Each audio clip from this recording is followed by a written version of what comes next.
Hello, everybody. How you doing? Welcome to show 112 here on the Pucknologist, always available for you here on Teal Town, USA. How you guys doing? In a good mood tonight. So if you're watching this on our YouTube channel, please subscribe while you're here. Hit the notification bell to be reminded anytime we go live or have new content available. And a thumbs up on the videos are always appreciated. If you'd like to support Teal Town USA with a donation and have your live comment featured on the show immediately, you can use that super chat option. There's also a new applaud option to support our previous videos on YouTube. And while we appreciate any and all Google donations, we do prefer it if you use the Venmo app to support the show, as it allows us to receive 100% of your generous donation. Our Venmo is at Teal Town USA. And if you're listening to the audio stream on your favorite podcast platforms, such as iTunes or Spotify, please subscribe. Leave us a nice review. 5 stars if you enjoy our content. And you can always follow us on social media like Twitter, Instagram, and Facebook at Teal Town USA for more Sharks, Barracuda, and hockey-related content. And everything can always be found at tealtownusa.com. Tell a friend. And with that out of the way, I'm your host, AJ, and joining me, of course, tonight, to my left or right, depending on how you're watching this podcast on YouTube, Rocket Backhander. Hey, folks. Did you remember to set your clocks back? I hope not. Wait, what? And in the 7th circle of hell, joining us, Hockey Jerk. So, couple things I want to hit. From my perspective, Rocket is joining us from our front, because obviously that's the perspective that I can see her. Number two, it's very windy. Number two, it's very windy in Las Vegas, so I hope I don't blow away in the next 40 to 75 minutes. And number three, I sneezed during AJ's intro, so my rhinitis has subsided. I'm feeling better. I'm ready to go. All right, then. Wow. Okay. Hell of a week, eh? Starts with Jumbo. Says you. Starting with Jumbo signing with the Maple Leafs, ends in speculation that there might not be a season next year. Okay. But here, just to bake your noodle right off the bat, pop your tart, if you will, as Jerk likes to say. Did you know today marks that it has been 10,000 days since a Canadian team won the Stanley Cup? Now, to put that into perspective, the last time a Canadian team raised the cup, the Sharks had not yet played a game in San Jose. June 9th, 1993. The last time a Canadian team won the Stanley Cup, I was not born. There you go. Now, here's one for you real quick. 4 Canadian teams have gone on to the final since 1993 when Montreal lifted it. Name them. Well, Vancouver in 2011. Mm-hmm. Oh boy. Yikes. See? Calgary? No. Calgary in 2004. Nope. No? Nope. What do you mean? Calgary's in Canada, my friend. Then you know what? Then they got this wrong. Okay, so it's 5. So it's no. I'm sorry. No, 4 Canadian teams have done it. Okay, so you got Vancouver, you got Calgary. All right. I'm trying to. Dude, there's 7 Edmonton teams. in 2006. Okay. Let me give you a hint for the last one. Winnipeg? And Ottawa in 2007. Hold on, wait. So if the question is, what's the capital of Canada? For the record, it's a place called Ottawa. Yes. So Ottawa, the last team to actually go there, but Vancouver actually did it twice. Right? 94. You got it, sir. So anyway, and then of course Kathy on the chat saying, not Toronto. Not Toronto. The last time Toronto won the Stanley Cup, my parents were not born yet. Jesus Christ. Okay, let's move on.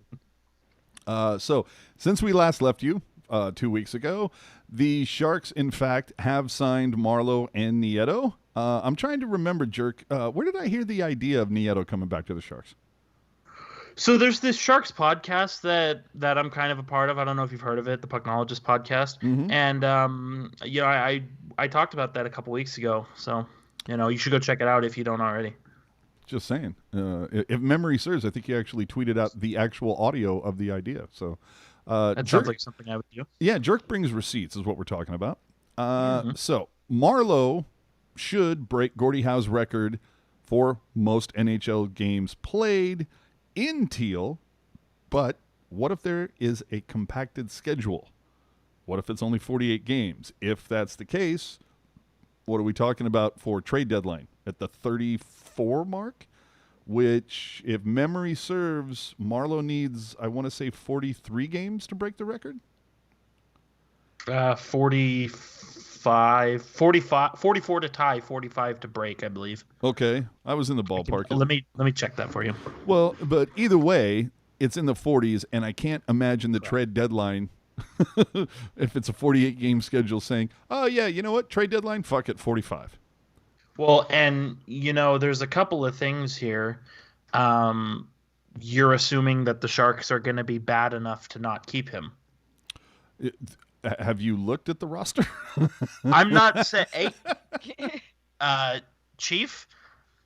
Pilgrim? I'm not saying that that's not a possibility, but the way you bring it up, it sounds like a probability, and I would disagree with that. All right. Well, either way, it's going to be interesting to see what happens if the Sharks are out of the playoff picture at that point. Does, what's more important, at least to Marleau, breaking that record in teal or going yet to another team that he thinks has a shot to get a cup? How funny would it be if he was traded to Toronto? Ha ha. We also, of course, we see Matt Nieto 2.0 coming back. And, Jerk made a couple of really good points last show that just Nieto was probably misused by the Sharks back in the day. First and second line times, and thought he was going to be like, I think, more Kevin LeBanc than Torrey Mitchell. But now that he knows his role, it's speed, it's penalty killing. I think what we're most, I want to say, quizzical about Rocket is, will fans get Holiday Sweater the remix part 2? Something.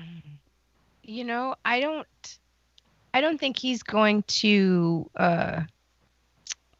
respond positively to people asking him and clamoring for Holiday Sweater 2.0, simply because I think that he probably takes his role a little bit more seriously nowadays. And that's not to say that he was, not taking it seriously then. It was just, you had John Scott on the roster. He kind of knew what was going to happen that season, and they needed some sort of, actually, now that I think about it, looking at the roster, what if they brought him back just to do Holiday Sweater 2.0? Because if he looks at the roster the way that everybody else is looking at the roster, well, not everybody else, and we're all looking at it with the same kind of like, ooh, next year's gonna hurt, then he maybe is one of like the feel good guys that they're bringing in for fan service. It has nothing to do with his speed. It has zero to do with his penalty killing skills. I think you've hit on something, AJ. Solid point. Yeah, that's it. We do have some breaking news from Vince G. Calgary is in fact in Canada, so I think we're all happy about that. It's still there, in case you were looking for it. Just want to make sure. Kathy asking, why isn't AJ wearing one of his new fake jerseys? They're hanging behind me, damn it. So I'll just say that. Let's move on here. When we last left you a couple weeks ago, one of the things we did talk about was, does Jumbo return? And Myrtle from The Athletic speculated that the Leafs wanted him, and Myrtle was right, because Jumbo did sign a one-year deal with Toronto. Many, of course, focusing on the comment that Jumbo made that said, I want to win a cup. Was that a tacit admission that he doesn't think the Sharks are playoff-bound, Jerk? Probably, because if he thought the Sharks were a cup team, he would have stayed here.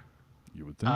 Also, I don't know, I assume you're going to get to this, but he did also say that one of the driving factors was how good Toronto's goaltending is, which I think is an even bigger deal. Ouch.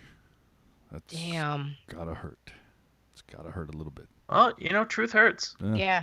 If you're Martin Jones, you kind of just Take that out. Ouch. Now, with Patrick Marleau returning again, and of course Jumbo leaving, there's been a lot of talk about the possibility of retiring their numbers. That's going to continue on until a number is retired. I mean, Rocket, do you think both of them, one of them, should any number be retired before the Sharks win a cup?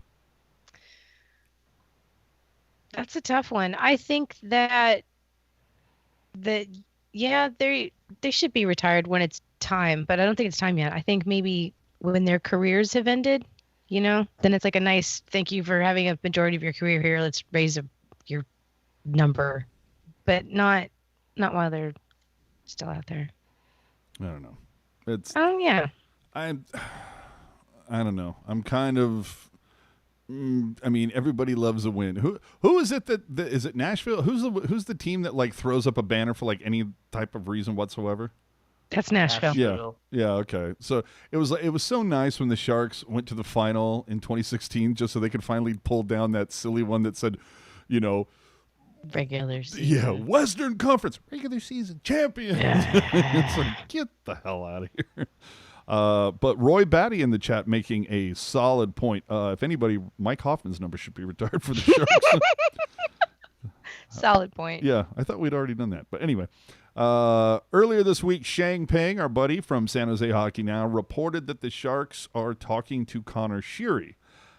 Earlier today, even putting out an article that mentioned the possibility of adding Athanasiou. Jerk, which way would you swing if you could only sign one?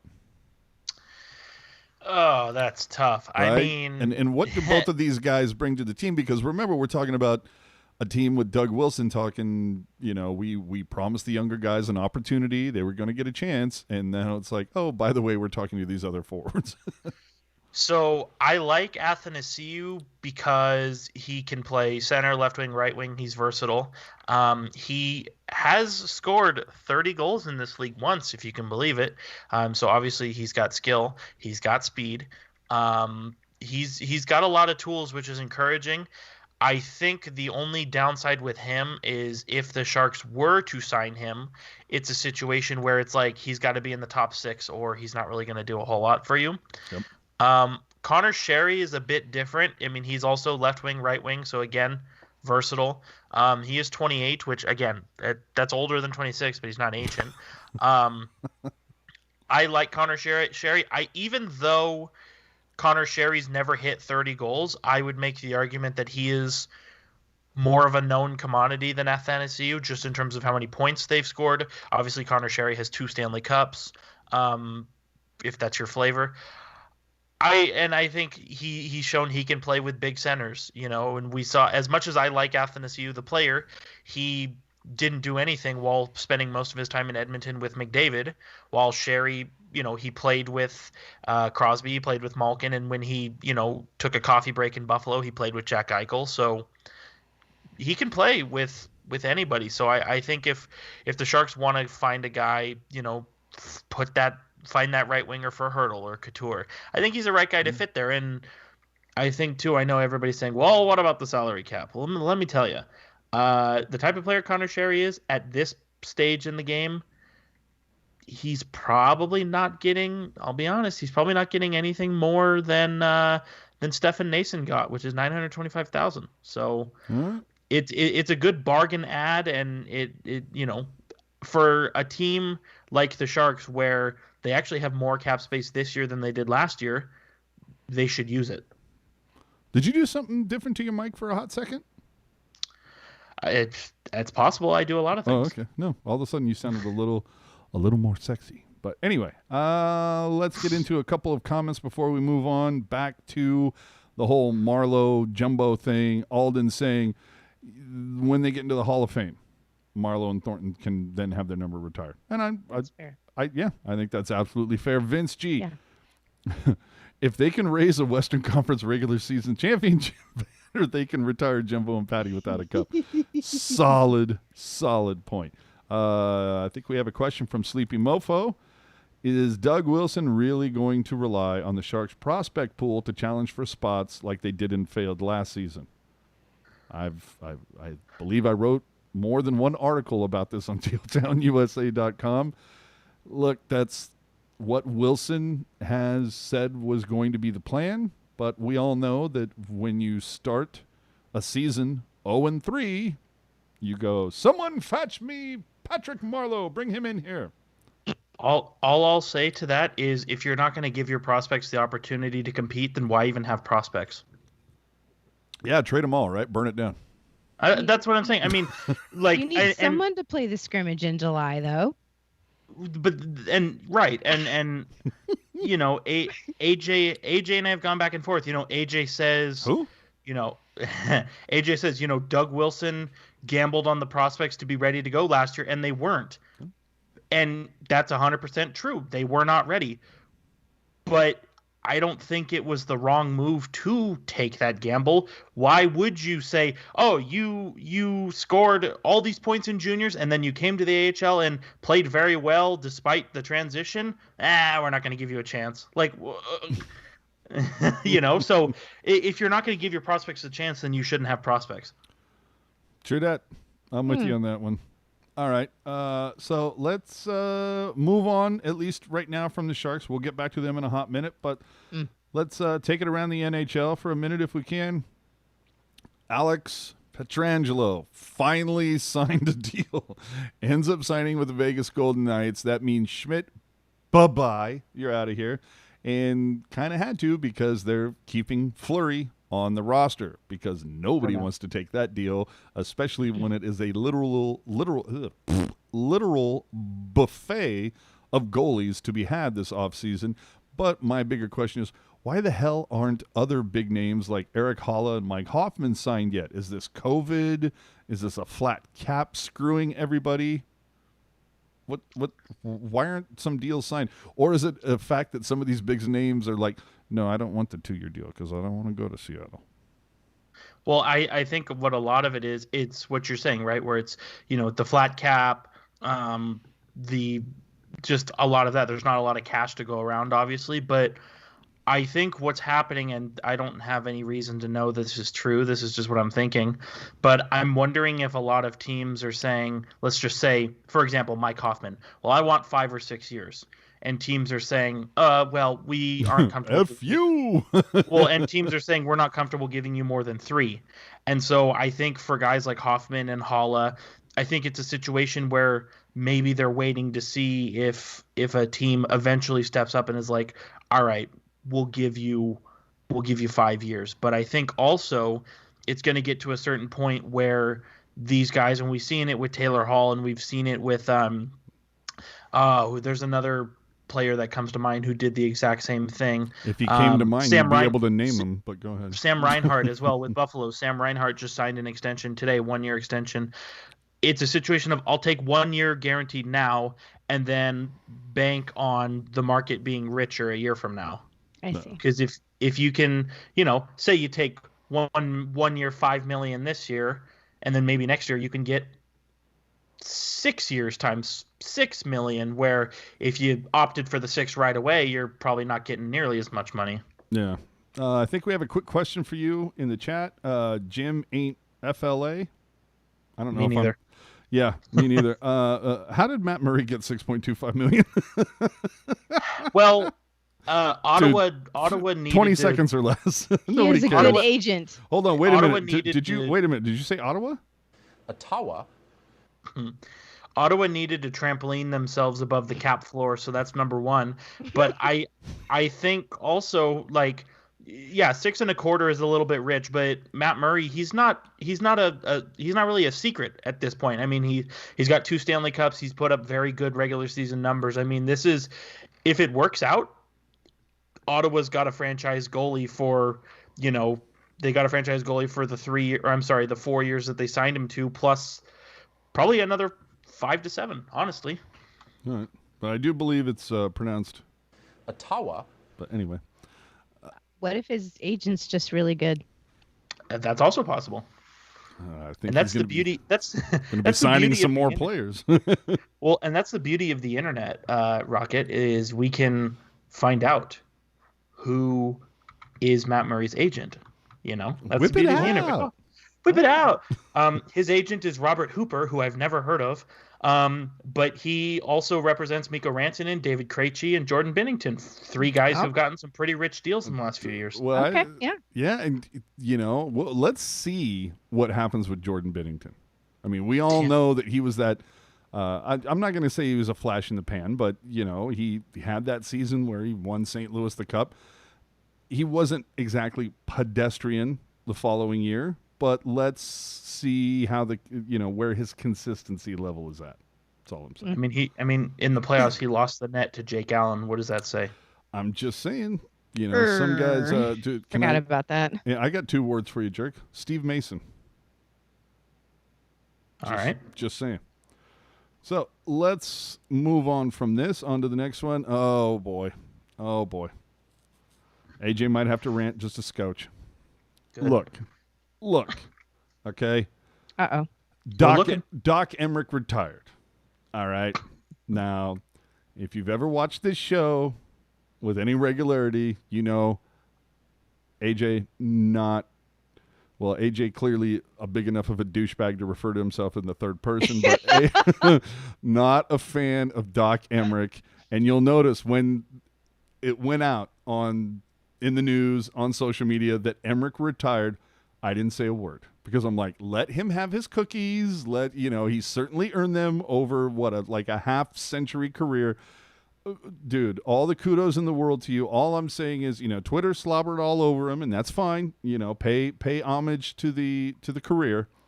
I don't know that I'm the only one who didn't care for his style of announcing, of yelling at every single thing, or the shtick of never saying pass.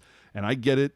Some thought his announcing style was great. I'm just not one of those people, and I'm not saying that he wasn't a great guy off the air. I just never cared for the over-the-top yelling, no matter the situation, or the whole never saying pass shtick. In fact, here you go. Here's a list of every word that he would use instead of saying pass. I don't know why that was a big deal.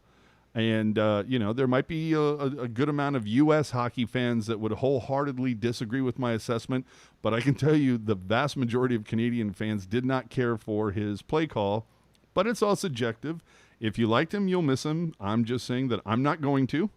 There you go. And the funny part here, too, when it comes to talk around the NHL, is Vince G, Team Cuthbert. I'm fine with that. So, right above Vince's comment, I threw in a link to a tweet. I have my suspicions that is your burner account, AJ, but I can't confirm. Why? What is that? I wish I could. Wish I could throw it up here. What is it? What does it say? Read it to me. I don't want to speak for you. It's your burner account. It says it's not my burner. A tweet. I don't have a burner account. It's a tweet from 3 years ago that says "Doc Emrick retire, bitch." It is you. No. What is it? What does that say? Bracy thrower? Bracelet thrower. Well, I can't say that I'm. Rob Iman, I am in total agreement with you. Forsland should be the new numero uno. I'm totally down with that. Michael saying Kenny Albert. I thought Kenny Albert was a good number 2, but I am Forsland and Cuthbert. Either one of those numero uno for me. Yeah, well, and that was the nice thing about Chris Cuthbert working with TSN is he could fly on over to NBC and pal around with us, but Sportsnet threw the bag at him, so now he's their number 2. So now NBC lost him, so it's going to be a lot of Forsland and Albert, unfortunately, because I love Chris Cuthbert. Hey, as long as I can still get my Jim Hewson fix through the Canadian feed, I'm all good. Dude, Jim Hewson and Chris Cuthbert 1 and 2 for Hockey Night in Canada. That's a win. Everybody should be watching Sportsnet. Absolutely. California Cruising thrown in there. Drew Remenda. I mean, Drew. He's Drew Remenda. Who? I mean, he's an analyst, not a play-by-play guy, but I'm all about it. Obviously, I don't remember, so I have no idea who that guy is. The NHL has officially announced the postponement of the Winter Classic in Minnesota and All-Star Weekend in Florida. Jerk, just how pissed off are you? Well, as somebody who unofficially had a ticket to the Winter Classic, maybe a little bit, but I don't foresee that being an issue. I still picture myself being out there whenever it is, so I'm not too worried about it. Another issue that came down the pipe was the NHL general managers had themselves a little tete-a-tete, a little meet, if you will. A caucus? Absolutely. I know words. I have the best words. So, obviously talking about the 2021 season, possible timing, different formats and scenarios, several options being considered. Rocket include 4 hub locations and a temporary league alignment because we don't know what's going on with the U.S.-Canadian border. Right. I mean, how excited are you for the possibility of yet more days where hockey starts at 9 a.m. and just goes until 10 o'clock at night?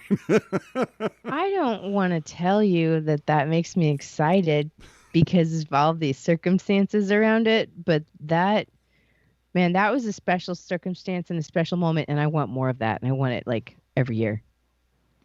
I got to tell you, man, when that first run of playoffs where like shit was starting at 9 in the morning, I was just like, oh, I'm here for all of this. I don't even care. It's like I'm sitting over here and I'm doing my work and I got the screen on and it's just blowing game through game through game.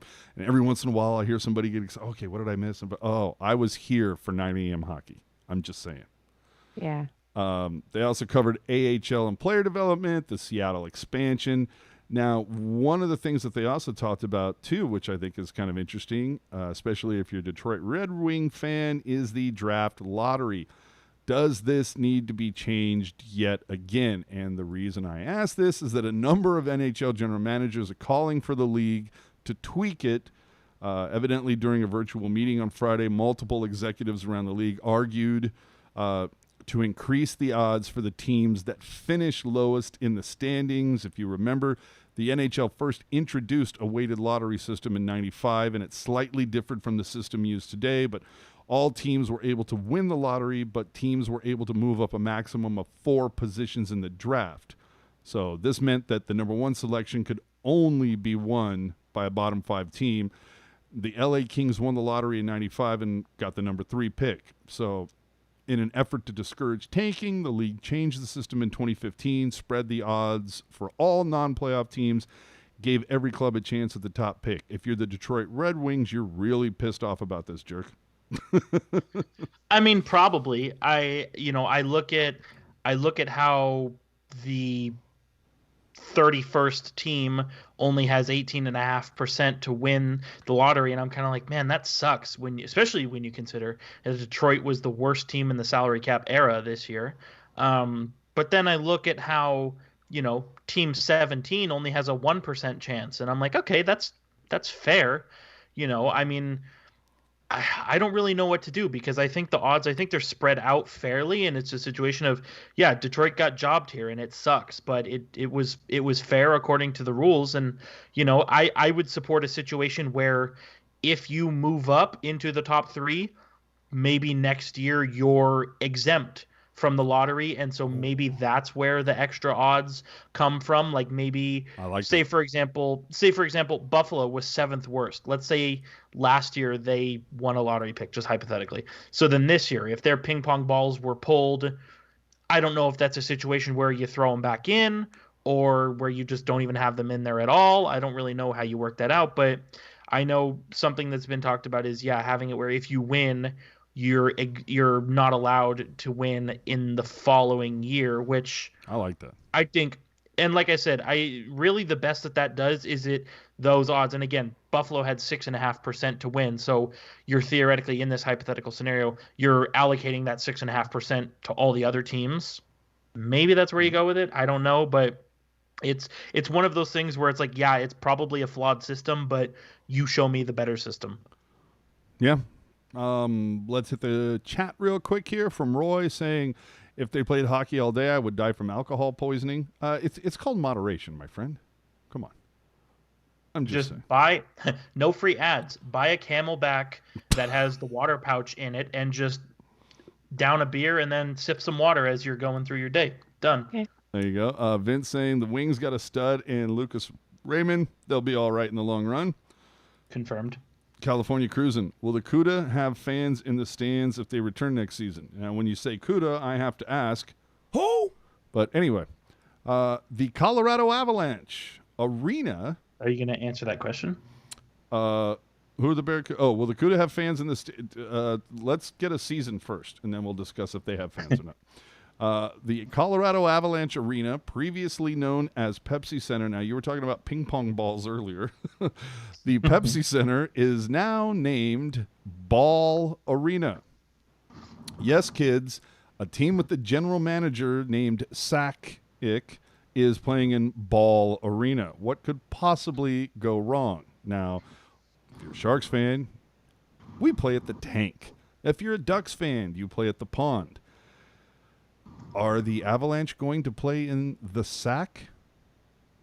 I mean, Rocket, does this bring a whole new term to the when the announcers say, and here they come? Oh, no, I believe that they'll probably call it the Jar because it's in reference to the Ball Jar Company, right? Yes. But I have it on good authority that in the colder months between I think October and April, the Ball Center will seat approximately 2,500 less people than in the summer months due to shrinkage. Shrinkage. Yes, I hate when that happens. For those of you who don't know, Ball is an American company headquartered in Colorado, best known for production of glass jars, as Rocket alluded to, along with lids and related products used for home canning. Yay. Now, I understand naming rights, but is there literally a bigger waste of money in sports, Rocket, after a venue has been established? I mean, how long is it going to take fans to stop calling it the Pepsi Center? We've seen 2 football venues open this season, SoFi in L.A. and Allegiant in Vegas. Are local fans going to call it anything other than those 2 names when the naming rights are changed in 20 years? I mean, how many times has the Shark Tank been renamed? We all call it the Tank. Right, because those naming rights are not for local people. It's not for the mouth-to-mouth fan. This is for the announcers who are giving the broadcast to give their sponsors a little bit of shine on national television. That is it, period. So as far as like that kind of national recognition and having just your name spat out there, yeah. And you know what? I think that in a lot of the Midwestern areas, and there's definitely a big group of people. I mean, even out here in Eastern Washington, we're getting mobbed over at the store every week for people looking for canning lids because right now it's seasonal. Like they're out there, they're looking, they're hungry, and so it's like, if you say, Ball Center and you get the ball jar out there, people start thinking about it and then they'll be like, yeah, I got to go get some canning jars. Yeah, let's go get a ball jar. So it's just from people hearing the name on television during a game. It's not for people to call it the Ball Center. It's not for us. But I like that you talked about that, it had to do with giving them a shine, because who doesn't like a shiny ball? Hey, Just saying. So speaking of name recognition, you know what I think is a pretty solid piece of business? So as we all know, Hassel-Plattner owns the San Jose Sharks. Right? And the arena that they play in sold the naming rights for it was sold to SAP, which is a company founded and owned by Hassel-Plattner. It's weird how that works out. Hey, but you know what? Why pay money to some random company when you can just pay the money to yourself? You're right. It's funny how that works. That's like some 4D chess right there. All right, moving on. The Chicago Blackhawks wrote a letter to their fans explaining and committing to a rebuild. Now, I'm one that appreciates that kind of transparency and effort.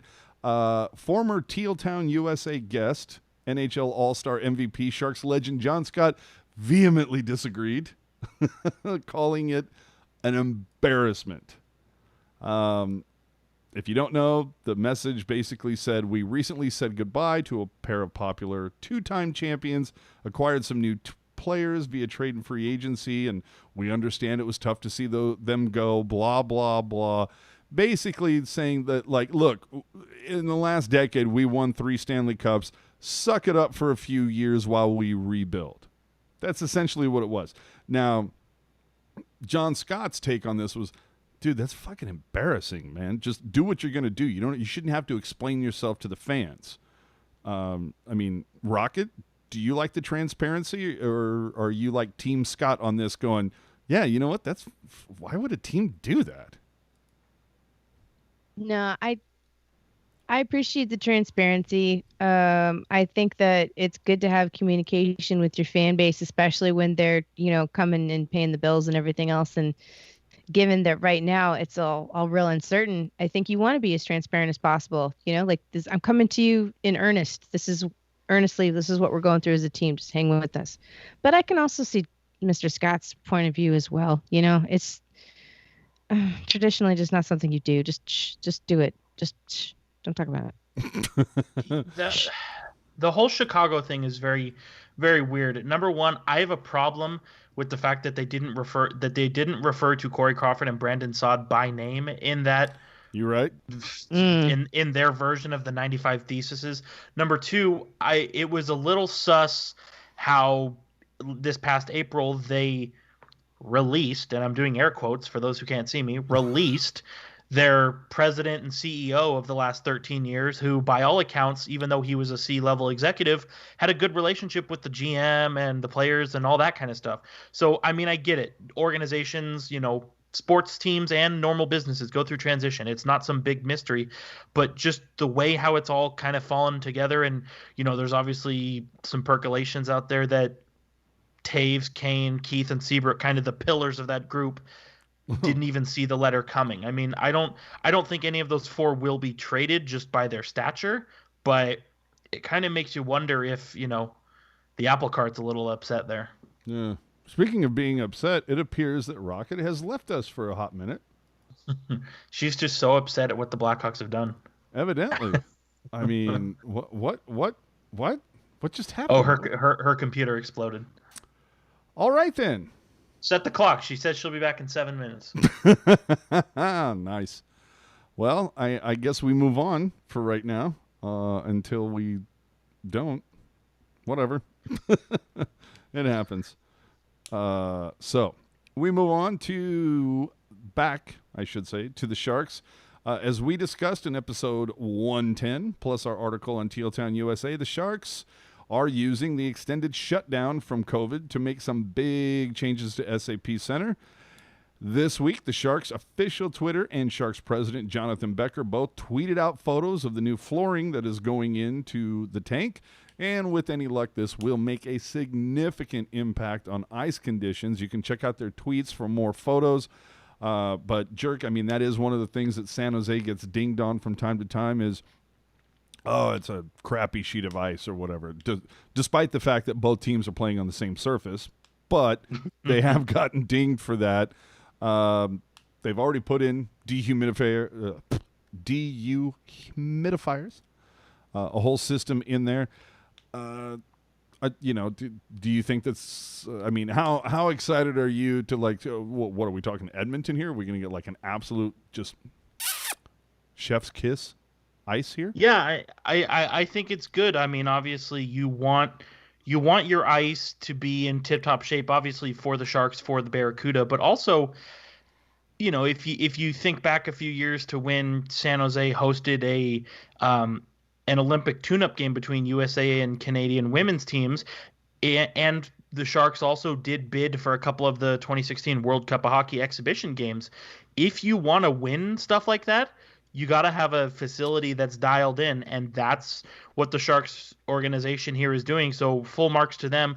It also goes to show just how committed Hasso-Plattner is to this organization. Yep. He paid for the dehumidifiers in 2016, as you mentioned, AJ, which I imagine those are not cheap.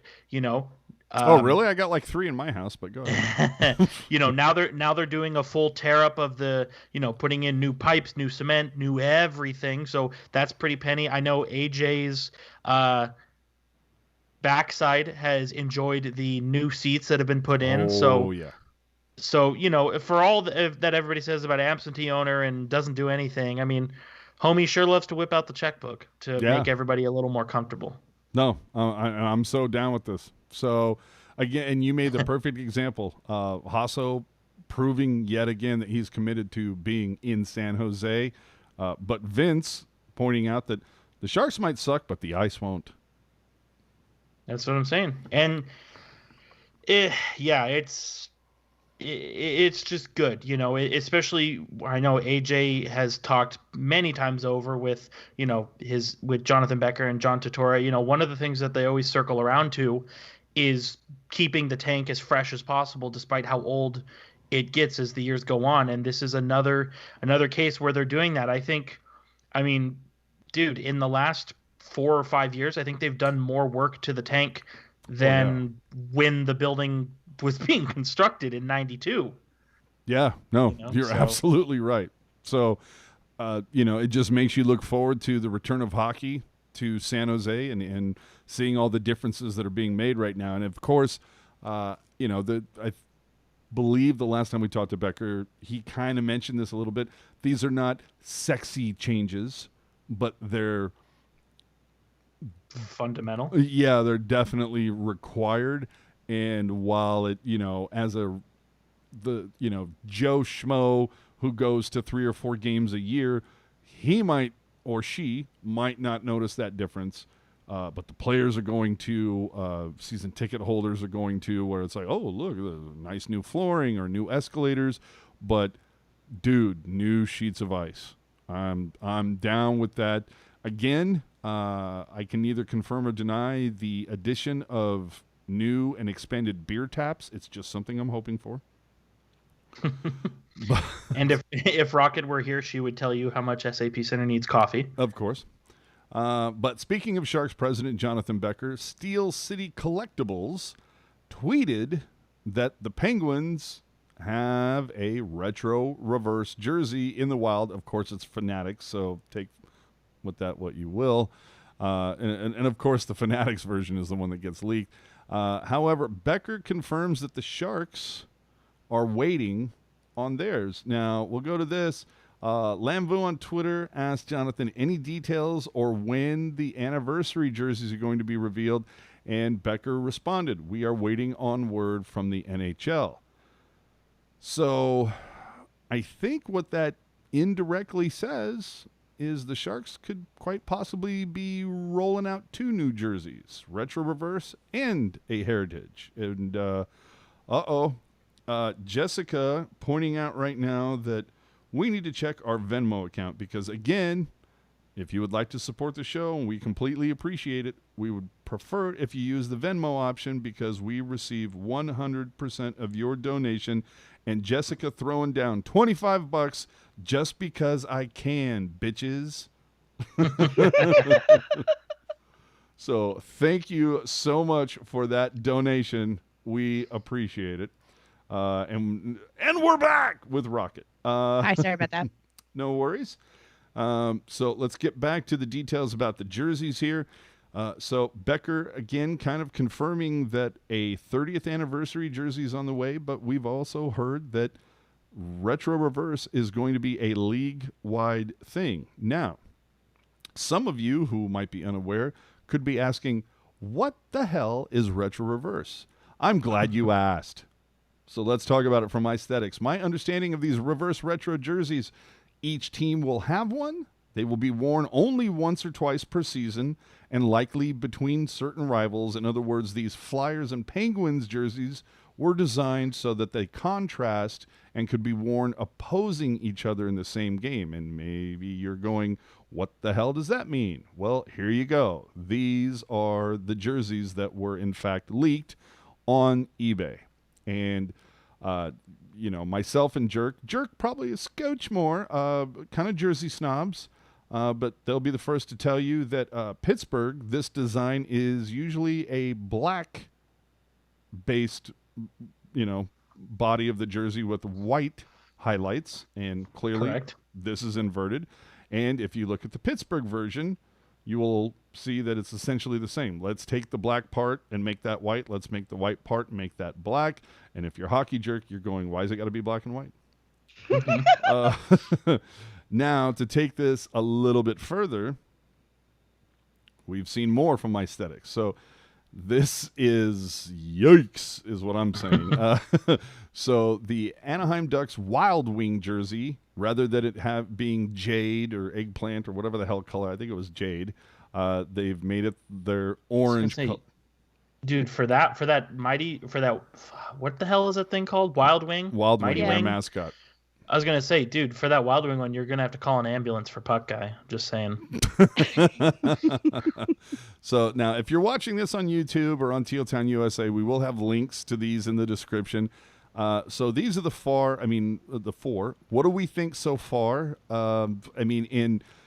Jerk, you can probably give a little more explanation as to why the hell a 3-year-old franchise is getting a retro jersey. And Jerry F., our buddy, bringing it up in the chat as well. That jersey is a callback to the Las Vegas Thunder, which was a IHL team in Las Vegas in the 1990s. Obviously, those colors are Golden Knights colors, but if you do a quick little Google search of Las Vegas Thunder jerseys, you will find that their main jersey was the exact same style. It was the primary on top, and then the secondary at the bottom, and then kind of that diagonal V formation with the different colors. I'm thinking, and Jerry kind of prompting me here as well, if I had to kind of make an assertion, if you will, you're looking at a portmanteau of the Las Vegas Thunder. Words. I have the best words. It's the style of the Las Vegas Thunder, but the colors of the Las Vegas Wranglers. That's kind of where I'm looking. All right. I feel I have a different opinion on the Vegas one. I feel if they wanted to go retro with it, they really should have just embraced the Elvis Presley white jumpsuit with the little cape on the back of it, and just gone like Jules, gold or silver lame, and like full Elvis. That's retro. That's retro Vegas. So I think what Rocket is saying is that you can look forward to purchasing in the Armory the Hunka Hunka Burnin' Love jersey is what we're looking for. I'm just saying. A couple things in the chat real quick. Jerk from Kathy. I already answered that. Oh, I'm sorry. Jeez. Keep up. Gee, I'm trying, man. I got a lot of things to look at here. There you go. So, boom. I will say the one thing about the Vegas jersey, to me, that's, that crest, taking that shoulder patch of the cross swords and whatever the hell that star thing is. Ninja Star. That should have been what the crest is on their gold jersey. But that's just me. Now, yeah, and just to confirm myself, obviously that's the design of the Las Vegas Thunder jersey. The Wranglers jersey was in fact red and black, so I am thinking it's as Rocket was kind of alluding to, it's not a Golden Knights throwback, it's a Las Vegas throwback. Gotcha. Okay. So again, we'll just for comparison's sake, for the retro, as you can see, the version on the left would be the retro reverse. And the whole thing being is that they're focusing on a former jersey, a retro, if you will, and reversing the colors. So this gives you. So I mean, Jerk, this Philly jersey on the right. What's that from? Is that from the 90s? I think it slid into the early 2000s a little bit. All right. Well, funnily enough, speaking of sliding into the early 2000s, of course, people, for the Sharks, based on all these leaks, I think the odds on money would be to, hey, if the 30th anniversary for the Sharks is coming up, probably already going to have some sort of form of the heritage jersey that came out for the 25th, then maybe the retro reverse option focuses on either their some will call it their second generation jersey. If you're looking at, if you're watching us on YouTube and you're seeing these images, you see Mark Smith and both of them rocking the first ever alternate jersey in Sharks history. And actually, no, isn't that incorrect? First ever black jersey. No. Yeah, that's the one on the right. But the one on the left is actually their first ever alternate jersey. But I'm trying to remember. Yeah, back then. No, it was the teal one that was the alternate, was it not? Yeah, no, I believe you're right. No, teal was, okay. and then the following year they made the white one, and that's what they ended up switching to. Either way, this is what we're saying would be the option for the Sharks to do a retro reverse. So, of course, we mocked up what we think that would look like. So on the perimeters here, upper left, bottom right, you will see that it is a white or teal version of the first ever black jersey in Sharks history. In dead center would be a quote-unquote retro reverse option of the second generation jersey. I'm not saying by any stretch of the imagination that either or any of these jerseys are going to be the retro reverse option. I'm just saying if you have some money and someone's going to take your bet, I'd go on one of these. I think it's going to be something like this, just based on what we've seen leaked already. The other thing is I'm also noticing a lot more gray in their graphical elements lately. I don't know if that's a clue to something, but we're seeing orange kind of disappear from the palette more and more and more, to definitely my delight. And then also of note, the Dallas Stars just in the last day or two changed their Twitter and featuring the date 10/28/20. I don't know if that's when they're going to be announcing their retro reverse jersey, or are we going to see the return of the beloved Star jersey, which I absolutely loved, or the return of the putrid Mooterist jersey? Who knows? Oh, please. I know they'll never bring the Mooterist back, but I want it to come back. I want it to come back so much. It would sell so hard. It would sell so hard. I don't really know, just really quickly, and again, this is just me spitballing here, but every jersey that Dallas has ever worn has had the colored jerseys or the white jerseys, they've had a counterpart of the other. You know what I mean? Yeah. Like their new jerseys have always come out in sets, except for the Mooterist.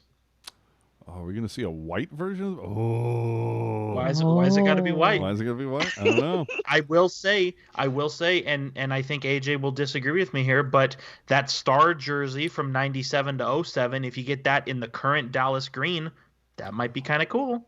That's true. But I don't know if that fits under the whole retro reverse thing, because it seems to be. But remember, it's not. Remember though, it's not retro. It's retro inspired. Well, based on everything that's been leaked so far, I don't know that I would say that. But okay, all right. It's you know what? Two things can be true, my friend. Confirmed. and we can still be friends. Yeah, absolutely. Since the 2007 change, though, to a new logo for the Sharks and adding orange to the palette, gray has been kind of an afterthought. We're going to see if we see a return to the past, because if you look at all the graphics that the Sharks put out during the draft and whatnot, you didn't see any orange, but you saw a lot of gray. I don't know if that's a slow burn, but part of it, I think we can talk about for a hot second, is the fact that the Sharks have announced some new watermarks. Now, somebody might look at this and go, what the hell? Or I'm sorry, word marks. Thank you.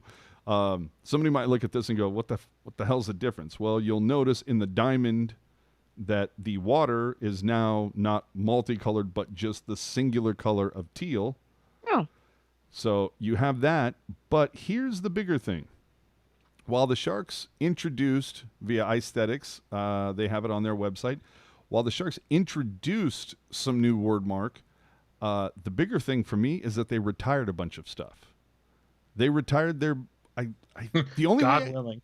Well, I was going to say the only thing I can refer to this wordmark as is kind of like baseball script. Like it looks like something you would see on the front of like a little league team. Okay. Honestly, but they've full on retired this wordmark. But the bigger thing is they've retired some logos. Now, thank God. Now the diamond, the diamond on the right, they haven't completely retired it. As I just pointed out, they've just gotten rid of the different levels of teal in the water.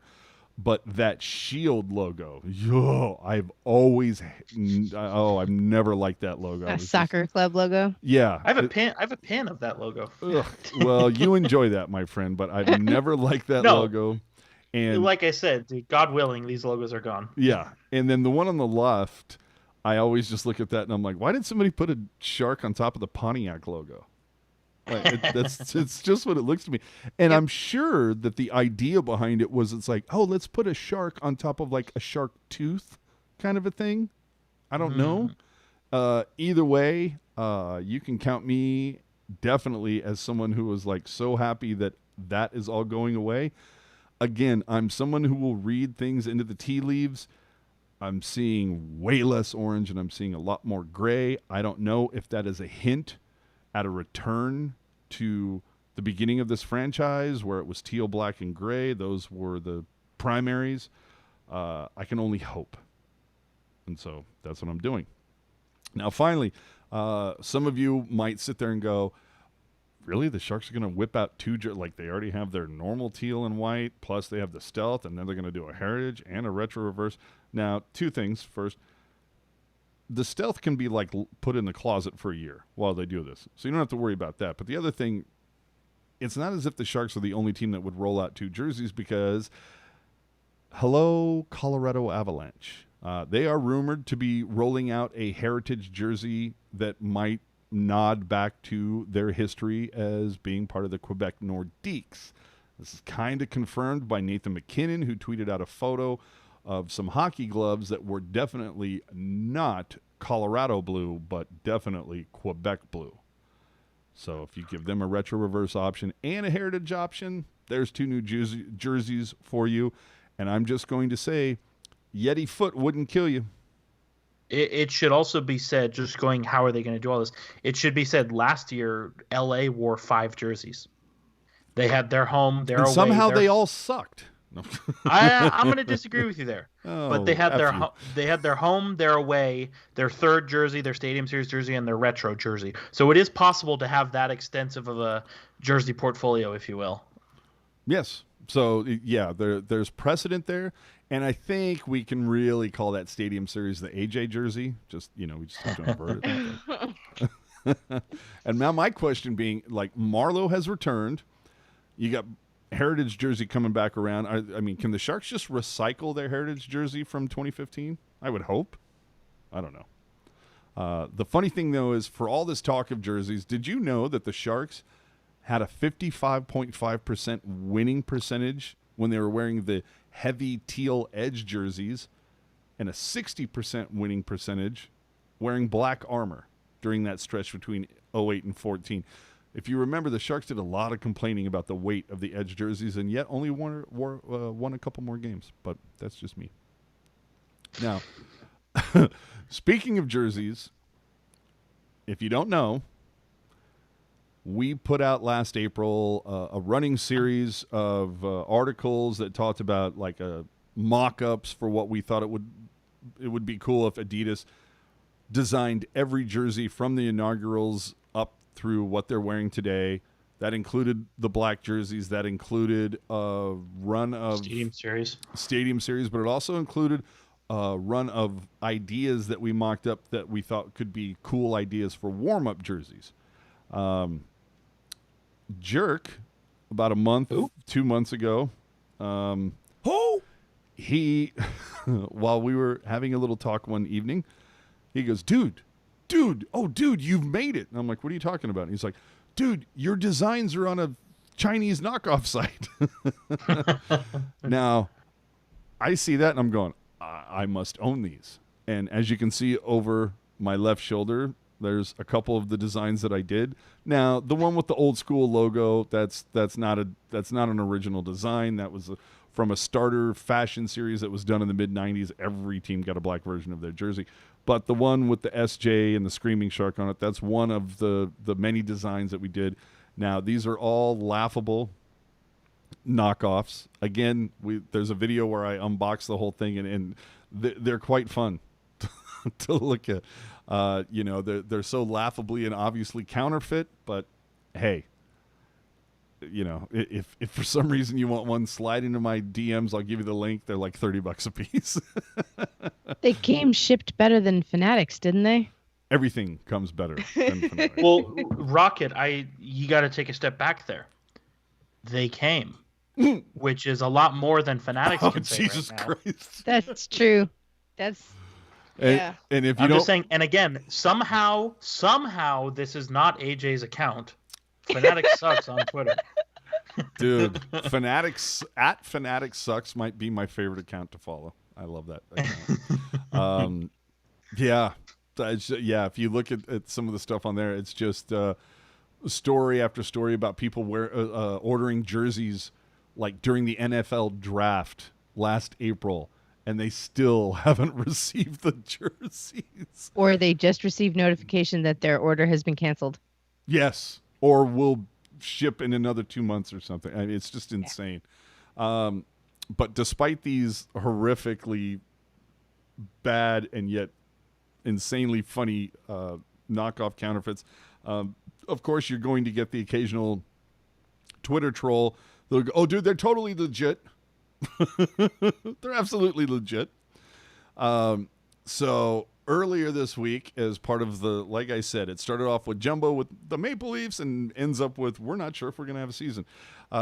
Somewhere in the middle of that, a Twitter troll came out of the woodwork and posted yet a photo from a Chinese website purporting that, the Seals Sharks mock-up from 19, it wasn't that long ago, from 2017, 3 years old. This is going to be the new one. And, it took us about 5 seconds to go, yeah, this is all bullshit. And so we cleared the air. And then very soon after that, Sharks president Jonathan Becker went, yeah, our fans are very creative and none of this is real. It's all fake bullshit. But thanks to that troll, we were retweeted by some very large accounts, including Greg Wyszynski.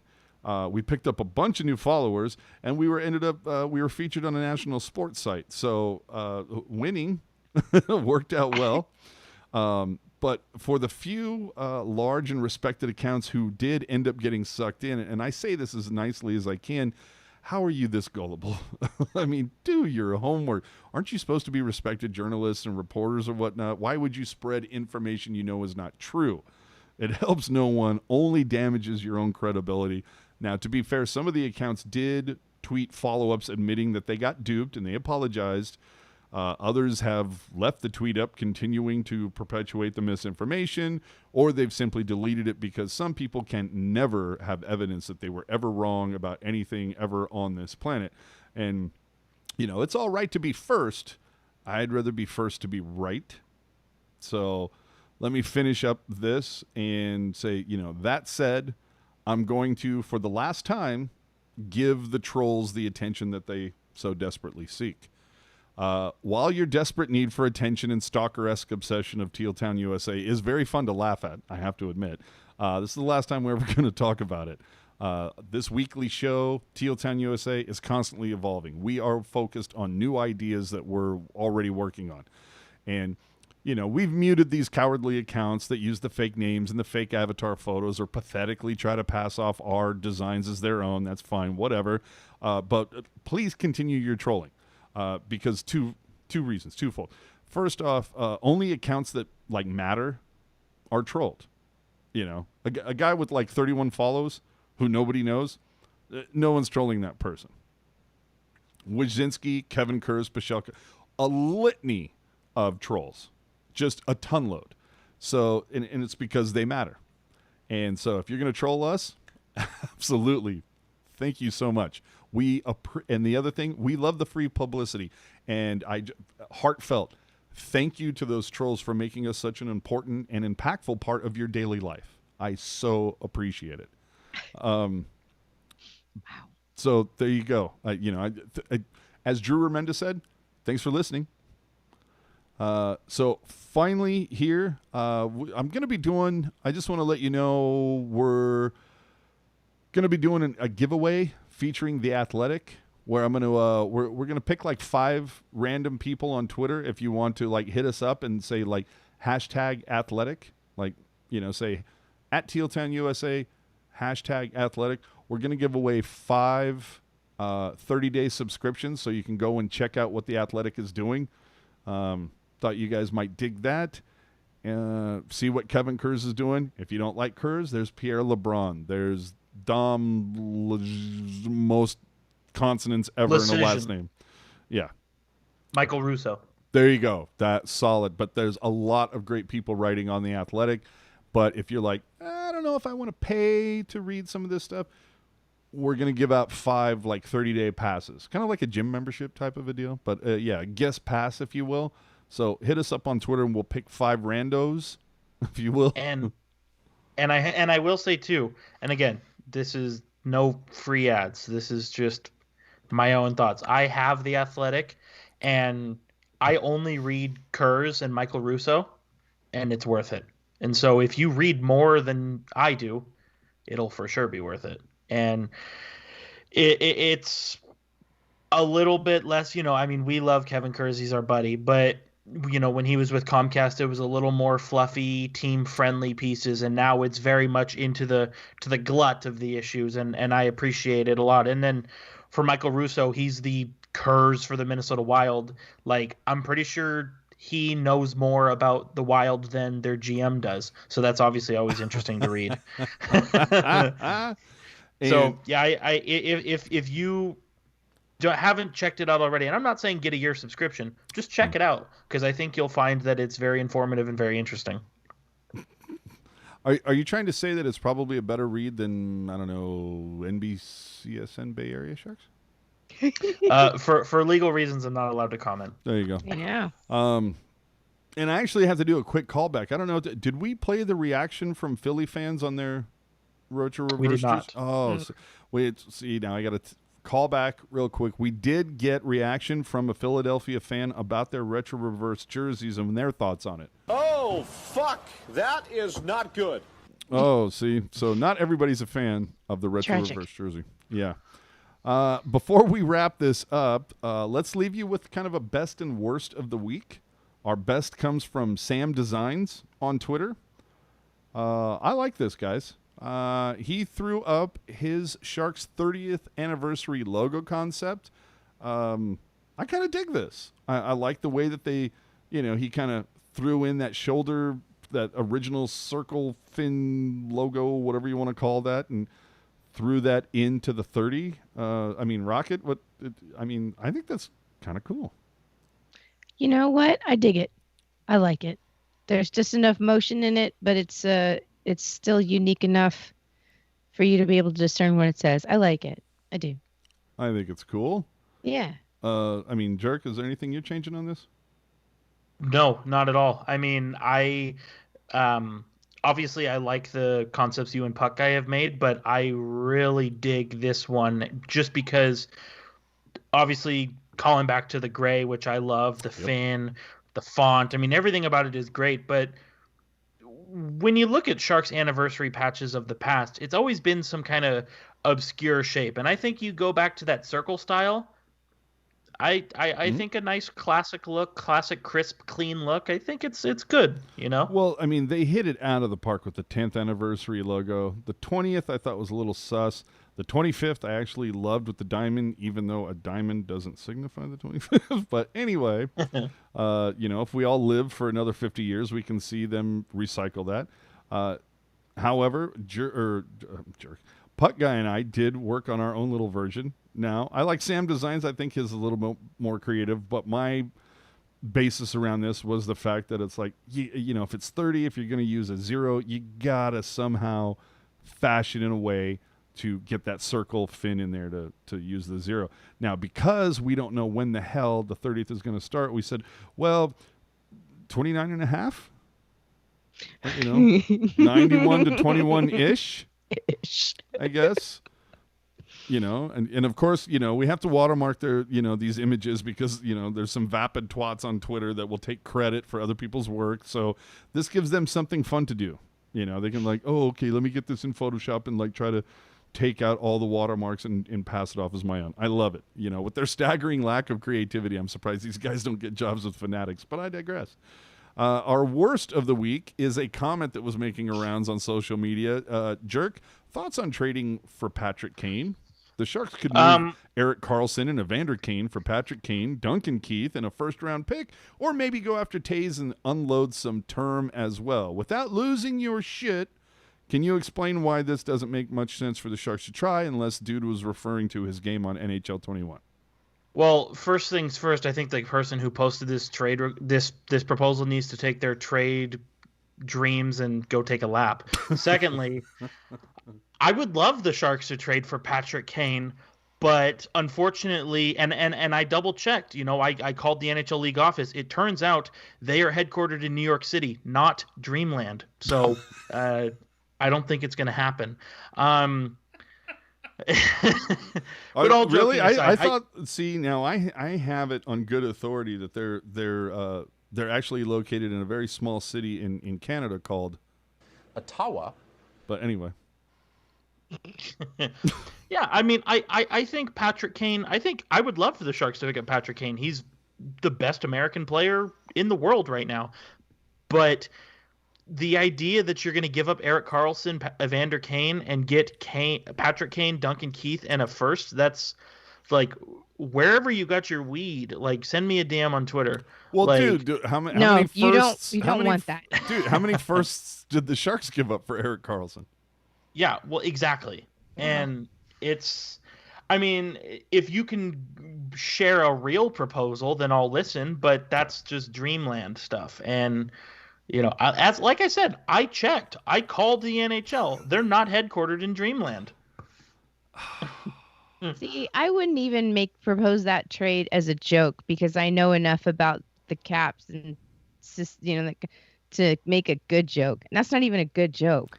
See, now you say that they're not in dreamland. I'll give you that, but I swear to God, the commissioner reminds me of an Oompa Loompa. Maybe he's a Boo-Ba-Loompa. Yeah, I think when we start doing the stupid puns, it's time to get the hell out of here. Again, thanks so much for watching episode 112 here. Check out our recent videos and podcasts we did talking about Jumbo, Patrick Marleau, Nieto, our Chinese knockoff jersey reveal.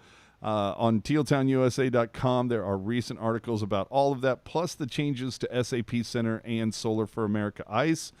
And my final thought from me before I go to my esteemed panelists, we all want to see live games in person, and the longer this virus sticks around, the longer that's going to take. So wear a damn mask, you entitled, selfish hosers. And don't forget to vote. Rocket, your final thought. Hey, everybody, my final thought. Wow, this off-season, I don't like it. It's worse than a lockout. It sucks. I miss you. So you can come hang out with me on Twitter. It's capital R, capital B, little Ackhander 76. That's R Backhander 76. I talk about hockey and just life stuff and just, me. Or you can come and look at the pictures of the life that I'm living here in the snowbound eastern Washington village of Spokane Valley. So you can, that's Rocket Backhander, one word, all lowercase. Lots of cat pictures now. Lots of cat pictures. Final thought for Jerk, as Vince asks if he was sent a cease and desist from NBCSR. I'm surprised they're not beating down my door yet. Well, so it's whoever draws the short end of the straw, just like the Sharks articles. I was going to say. AJ, you said go vote, and I just want to say, if anybody's considering writing me in on their ballot for president, please don't. I appreciate it, but please don't. Pliny the Elder. Number 2, I want to just, for those who aren't aware, there are a decent amount of Sharks players and prospects who were loaned over to Europe to play while the NHL and AHL are on pause. I just want to rapid fire them. Jonathan Dahlen playing with Team Mura. 6 goals, 9 assists in 6 games. Very good. Marcus Sorensen's also with Vita Heston. 5 goals, 6 assists in 7 games. Also very good. Frederick Hendemark, Yoel Shellman, also playing in Switzerland. Not doing as well as those first 2 I mentioned, but they're still contributing. Ivan Chikovic made his debut in the KHL this past Friday, I believe. Is Melnichuk part of that too? Yeah, Melnichuk is playing with Chikovic with Torpedo. Melnichuk has been playing very well. 5 starts, 928 save percentage, 218 goals against. Ooh, love to see it. Everybody's talking about he needs to start with the Barracuda. I aim higher, my friends. And lastly, you can follow me on Twitter at hockey_jerk. It's probably going to be light because nothing is happening in the hockey world. But you should still follow me because it's a good follow. And first time ever, if you send me a DM, I may or may not allow you to follow me on Instagram. Back to you, AJ. Oh my God! You know, there was a name that I didn't hear mentioned. I believe there's an old man that used to have a long beard playing. Yes, Jumbo Joe Thornton. that guy. His first game with Hockey Club Davos in the Swiss League, he had a secondary assist, and that's all well and good. He had a goal in his last game with Davos. So, as we like to say, Chief has 2 points in 2 games. Wait, he has 2 points in 2 games? Oh, fuck. That is not good. So, I mean, it let's not pretend like the Swiss League is at the same level as the NHL, but it's good if you're a Toronto Maple Leafs fan. You want to see Joe Thornton factor into a game. Yes, and Vince G saying Artemi Niezev was loaned to Akbars. That is correct. So the Sharks got a lot of their guys all over the world, and if you go to, little tip for you, if you go to the San Jose Sharks page on Elite Prospects and you click on In the System, you can see the stats of all of their players who are not playing for the big club. So you can see where everybody's doing and what they're doing, where they are on one page. It's a great resource. Outstanding.